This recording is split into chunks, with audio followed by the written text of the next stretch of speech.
Welcome to Music's the Hang Up. The cheeks don't lie, chat.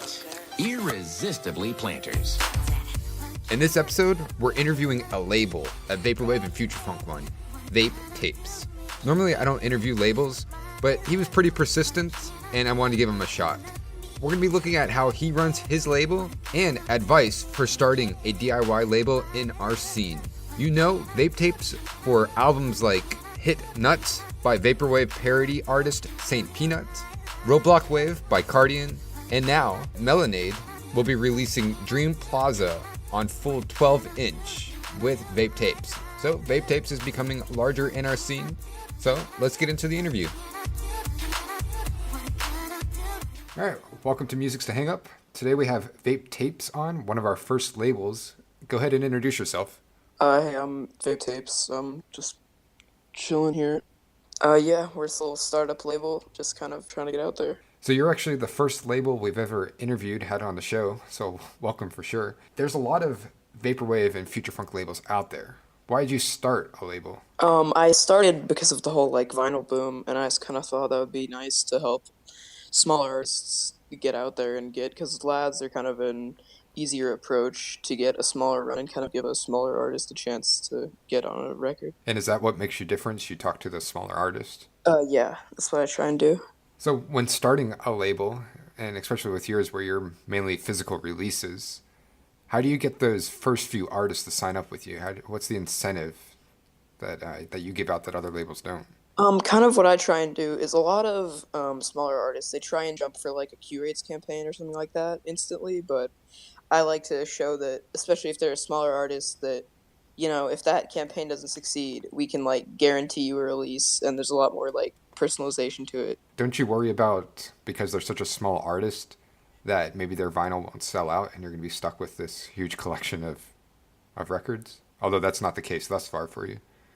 A lot of the time, that's kind of why we do pre-orders at the same time, because then we can, especially with small run lads, even if we can just order a few at a time and get them sent out for those few people who do buy them. Right. Okay. Yeah, that's a good idea. So after you do get these first artists to sign up, and then you have these vinyls and cassettes made, how do you start marketing to their fans so that they know about the releases and people can buy them? I just kind of jump into threads, post on Reddit, Twitter, just kind of all that. I've been trying to get ads put up in places like Private Suite and other places, but I haven't yet. Yeah, that makes sense.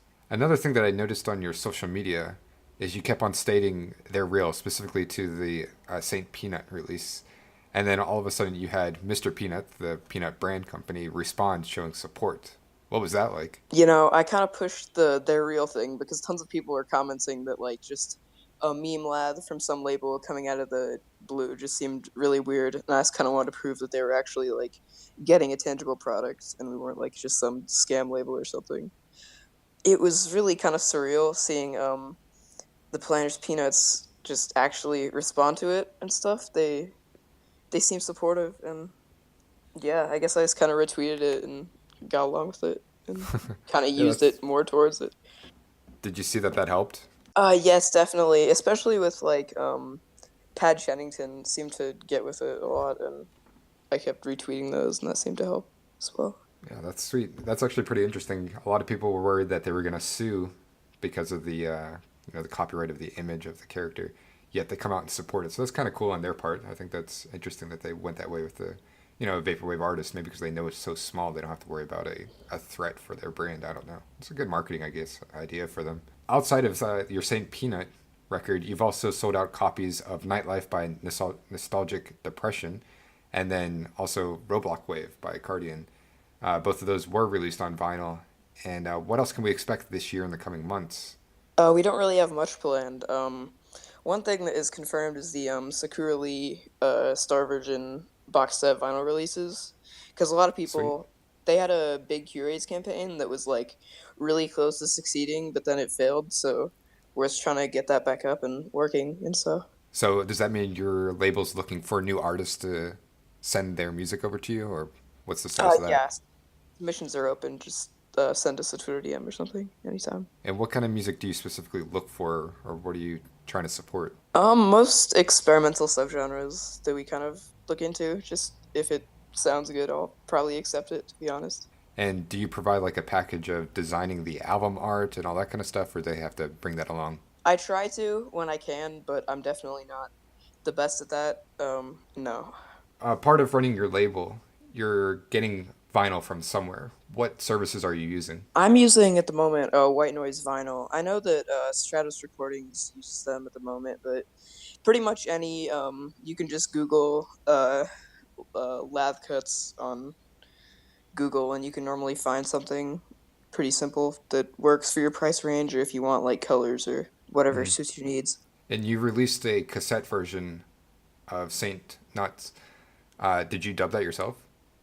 Yeah, that's all home dubbed from equipment I had lying around. That's cool that you do the DIY. I think a lot of, especially in the beginning stages of a label, you kind of have to do that. Especially when like duplication costs seem to get higher in the lower quantities. Right, right, right. Do you have any other advice for people who want to start their own label?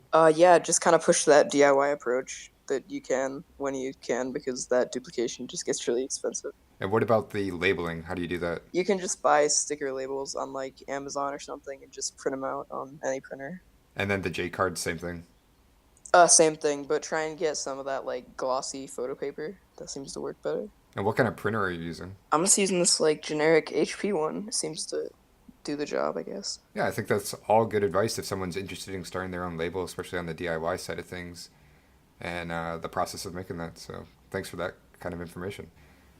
So not only do you run a label, you also have a reseller account for Vaporwave and Future Funk releases, well, specifically physical releases.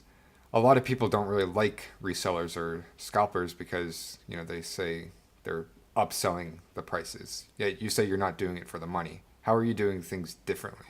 Exactly. I kind of think about they have all those Discogs resellers. Like there's like a rarelimiteds.com. He sold his copy of Late Night Delight. He got it for like $30 and upsold it for $150. Many of these resellers sell it for like way more than retail, $20, $30 up, if not. It just becomes a real pain.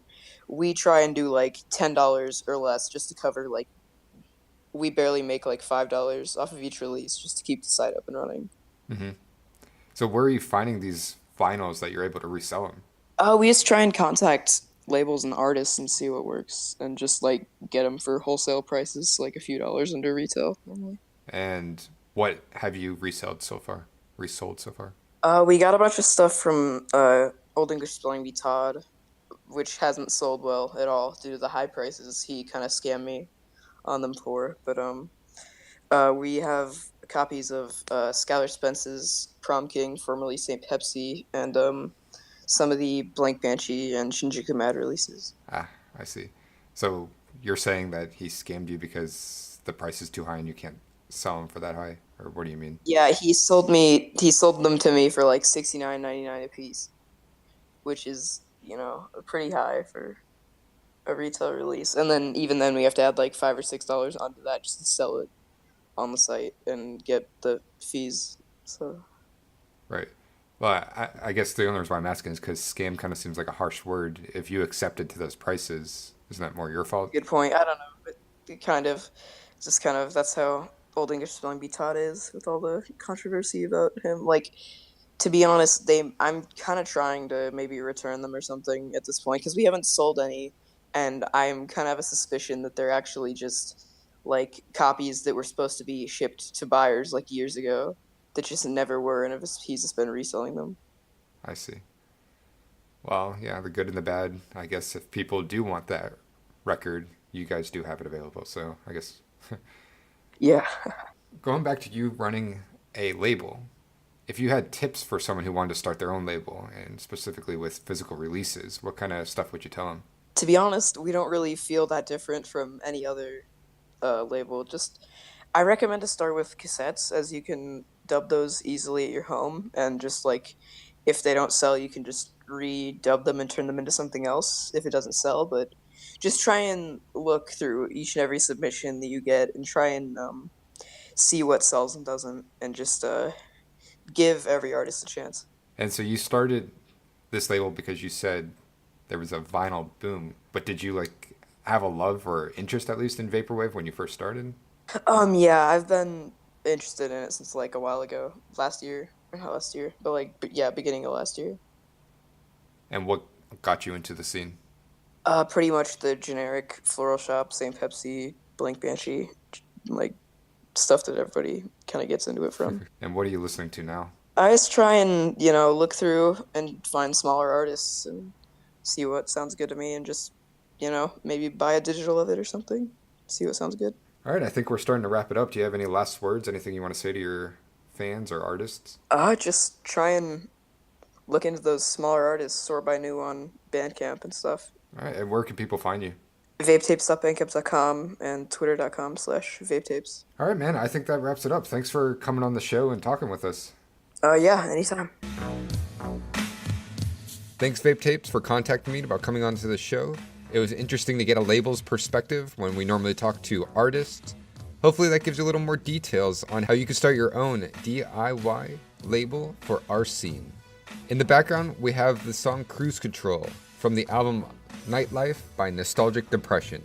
Thanks both Saint Peanut and Nostalgic Depressoin for giving us permission to use their music in this episode, both artists that have released vinyl with Vape Tapes. If you're new to the show, you can follow me on Instagram or Twitter at Music's The Hangup, or follow us on our website, musicsthehangup.com, where we have an events page where we list physical and digital releases as well as concerts. Or if you need to stay up to date on the scene, we always are posting daily reports of what's coming out. Until next time, I hope you guys enjoyed this. I'm Kite0080. Cheers.